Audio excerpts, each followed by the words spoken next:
दक्षिण भारत में हो रहा पहला कुंभ, क्या ये हिंदू वोट बटोरने की है कोशिश? केरल में चुनाव से 3 महीने पहले सजा धर्म का महामंच। आखिर क्या है इस आयोजन का सियासी समीकरण? केरल, जिसे भगवान का घर भी कहा जाता है, जहां सियासत हमेशा लाल हरे 2 रंगों में सिमटी रही, वहां अचानक 37,000 की आबादी वाला एक छोटा सा कस्बा पूरे दक्षिण भारत का धर्म और राजनीति का केंद्र बन गया है। और इसकी वजह है तिरुनवाया। ये वही जगह है जहां पहली बार दक्षिण भारत का पहला कुंभ गूंज उठा है। और इसकी टाइमिंग भी तो देखिए, विधानसभा चुनाव से ठीक 3 महीने पहले। नमस्कार, मैं हूं आपके साथ ज्योति शर्मा और आज हम बात करेंगे केरल में हो रहे धार्मिक आयोजन की, कि क्या सच में लोगों की आस्था को ध्यान में रखकर इसका आयोजन किया जा रहा है या फिर ये सिर्फ चुनावी नैया पार लगाने के लिए है। तो बात करते हैं इसी पर। दरअसल तिरुनवाया जो जगह है वो हिंदुओं की आस्था का पुराना पड़ाव है। यहां स्थित नीला नदी, जिसे दक्षिण की गंगा भी कहा जाता है, उसके तट पर ही यह आयोजन हो रहा है, बिल्कुल उसी तरह जैसे प्रयागराज में गंगा नदी या संगम के तट पर आयोजन होता है कुंभ का। दक्षिण भारत का यह आयोजन 18 जनवरी यानी आज से शुरू हो रहा है, जो 3 फरवरी तक चलेगा। इसे आयोजक दक्षिण भारत का पहला कुंभ कह रहे हैं। चौंकाने वाली बात यह है कि यहां ना तो प्रयागराज के कुंभ की तरह कोई टेंट सिटी है, ना ही कोई सरकारी पैसा लगा है।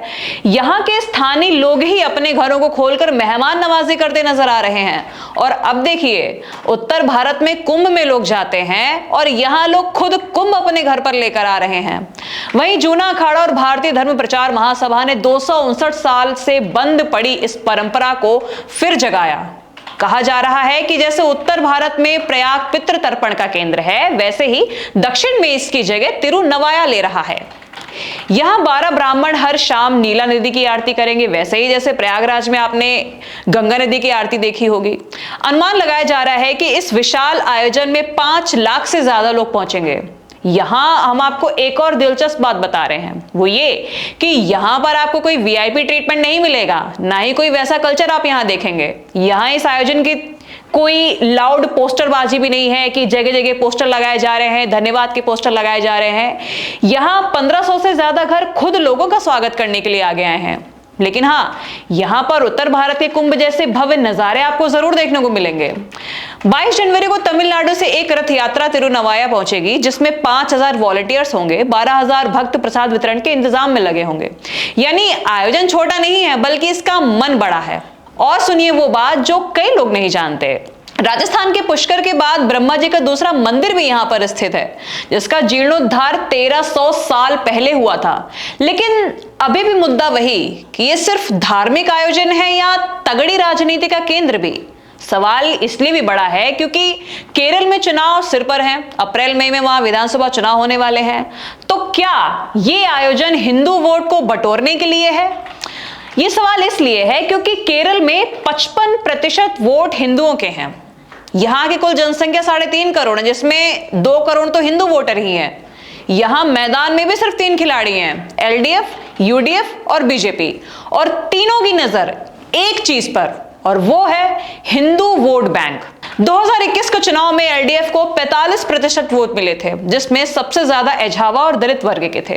वहीं कांग्रेस नीति यूडीएफ को 38% वोट मिले थे, जिसमें नायर और ओबीसी वोटर सबसे ज्यादा थे, जबकि बीजेपी को महज 12% वोट मिले थे।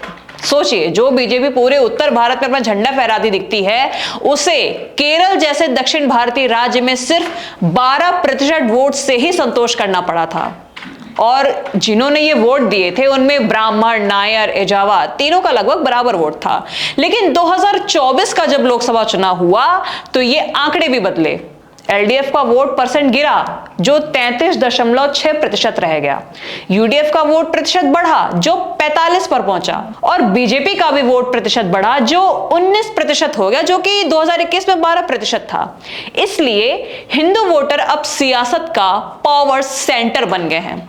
हिंदुओं को लुभाने के लिए ही राज्य सरकार बीते साल सितंबर में अंतरराष्ट्रीय अयप्पा सम्मेलन कर चुकी है। वहीं इस साल के नगर निकाय चुनाव में भी राजधानी तिरुवनंतपुरम में बीजेपी को शानदार जीत मिली थी और वोट प्रतिशत भी बढ़ा था। जिससे बीजेपी में अब उत्साह चरम पर है। उसे यह लग रहा है कि आने वाला चुनाव, विधानसभा चुनाव, उसके लिए काफी शानदार जाएगा। वहीं दूसरी तरफ सियासी जानकार ये कह रहे हैं कि जब इतने समीकरण बन रहे हैं तो ऐसे में दक्षिण के इस कुंभ को सिर्फ धार्मिक शो तो समझा नहीं जा सकता।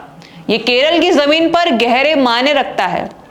अब इसका फायदा किसे मिलेगा और कितना मिलेगा, ये तो चुनावी महीनों में ही पता चल सकेगा। लेकिन यहां पर एक बात यह भी गौर करना जरूरी है कि हिंदुओं पर हो रही ये पॉलिटिक्स सिर्फ केरल में नहीं बल्कि पूरे दक्षिण में अपने शिखर पर है। पश्चिम बंगाल में भी ममता सरकार की महाकाल महातीर्थ, गंगा सागर प्रोजेक्ट, जगन्नाथ धाम इसी की कड़ी में है। वहीं तमिलनाडु में 700 मंदिरों का जीर्णोद्धार और हजारों करोड़ों के धार्मिक काम भी चल रहे हैं। यानी मंदिर अब सिर्फ भक्ति नहीं बल्कि सत्ता का नया इकोसिस्टम बन गए हैं। अब भारत की सबसे पुरानी परंपराओं में से एक जो ये दक्षिण का महाकुंभ कहा जा रहा है, ये आयोजन जिस नई जमीन पर हो रहा है वहां राजनीति, धर्म और संस्कृति तीनों का घमासान देखने को मिलेगा। ऐसे में देखना यह है कि तिरुनवाया का यह कुंभ आस्था का महास्नान बनेगा या फिर चुनावी समीकरणों का महातिलक। अपनी राय हमें कमेंट्स में बताइए। नमस्कार।